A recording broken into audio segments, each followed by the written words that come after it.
Russia has opened an investigation into the suspected terror attack there. Authorities launched a probe into, after a 17-year-old youth blew himself up in the lobby of an office belonging to Russia's Federal Security Service. Russia's investigative committee said that the unnamed teenager had detonated a homemade bomb in the lobby of FSB.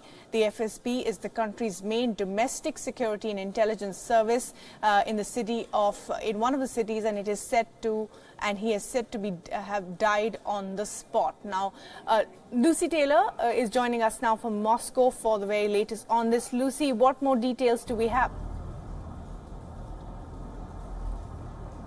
Well, as you say, Russia's investigative committee has opened up an investigation. They're treating this as a terror attack. They've also released a CCTV image which they say shows this 17-year-old boy in the lobby of this building holding a bag. And they say that in this picture he's got one hand inside the bag, he's holding it with his other hand. And they say that shortly after that he brought out this homemade explosive device from that bag and it went off and blew him up. He died on the spot.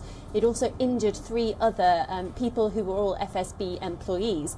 This is particularly unusual in Russia for any kind of terror attack targeting the security services, not least because of the very tight security around their buildings normally. But this was an FSB building. FSB, as you said, is the domestic intelligence services, the security services. The authorities haven't released the name of this 17-year-old boy. They say they know who he is. They say he's a resident of the city where this happened, which is in the very far north of Russia, about 600 miles north of Moscow.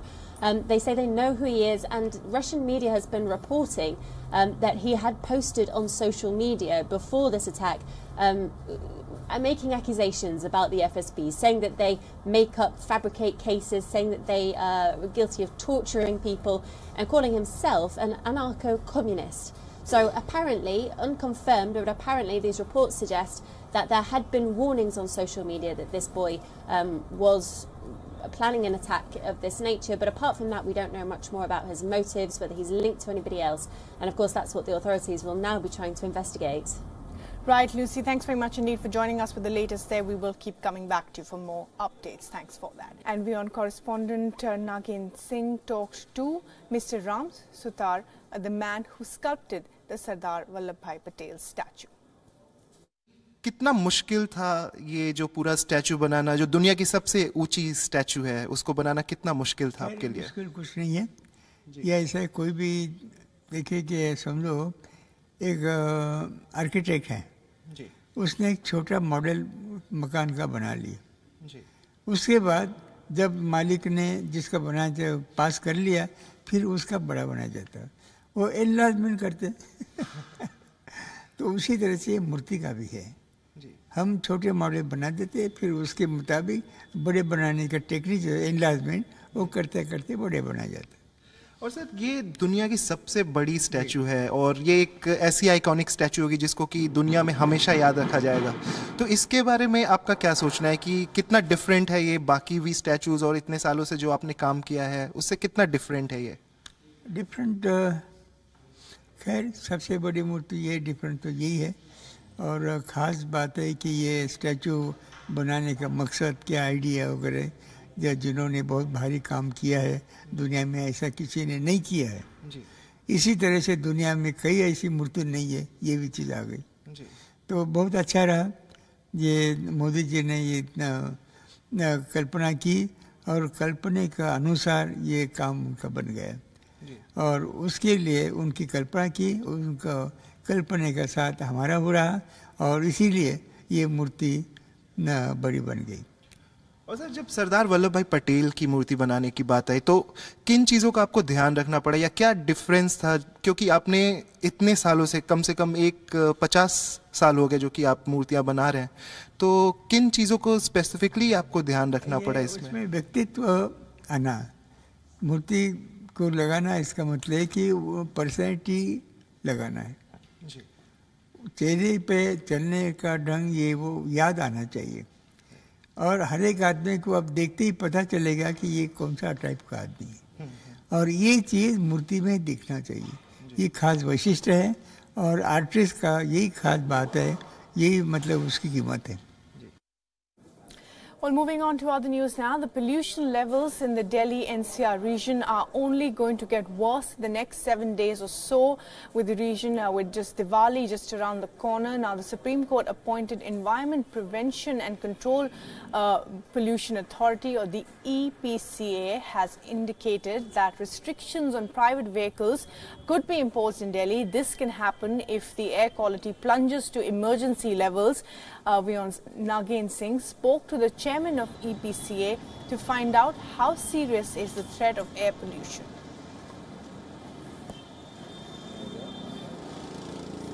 How much is the problem of implementation? Because we have spoken about the same issues even last year, and we were hoping that the situation will change. How much has been the problem even for you regulating things? How do you see this problem? I agree with you. Implementation is a problem.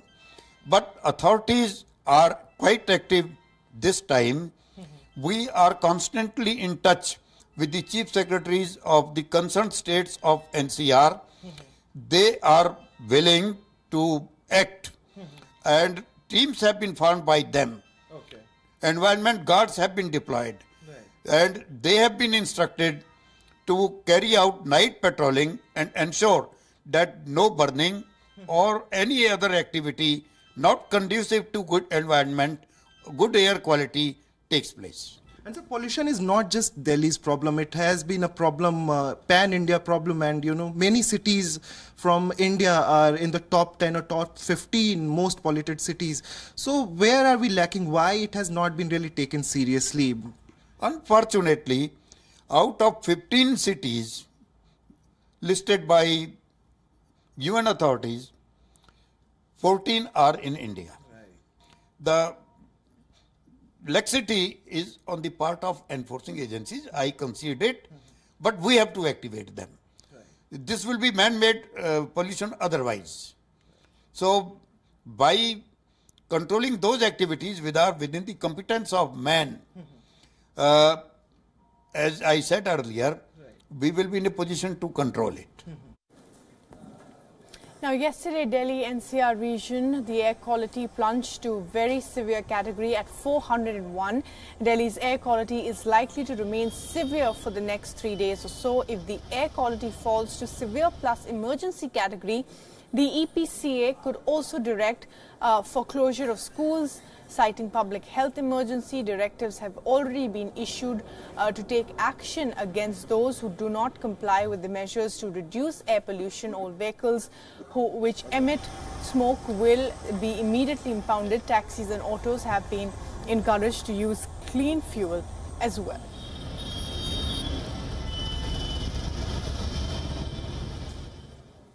And while the Indian Prime Minister Narendra Modi is known for establishing a personal camaraderie with leaders across the world, in the latest in the series of such friendly gestures is a gift to the South Korean leader Moon Jae-in. President Moon Jae-in received a custom-made jacket as a gift from the Indian Prime Minister. The package came after President Moon Jae-in praised Prime Minister Modi for his dressing sense while on his visit to India. Elated by the President, South Korean President tweeted, and I quote, "During my visit to India, I had told the Prime Minister Narendra Modi that he looked great in those vests, and he duly sent them over, all meticulously tailored to my size. I would like to thank him for this kind gesture." He tweeted highly of the garments, posting a series of pictures of the West, which we call jackets, and himself in them. And South Korean President sure did look dapper by his reference to the jacket, as Modi West sparked a sartorial storm in India, while Jammu and Kashmir National Conference leader Omar Abdullah replied to the thread of tweets saying, and I quote, "It's really nice of our Prime Minister to send these, but could he not have sent them without changing the name? All my life I've known these jackets as Nehru jackets, and now I find these ones have been labelled Modi jacket. Clearly nothing existed in India before 2014. So that, of course, is the take of the opposition leader of the National Conference, Omar Abdullah, to all of that.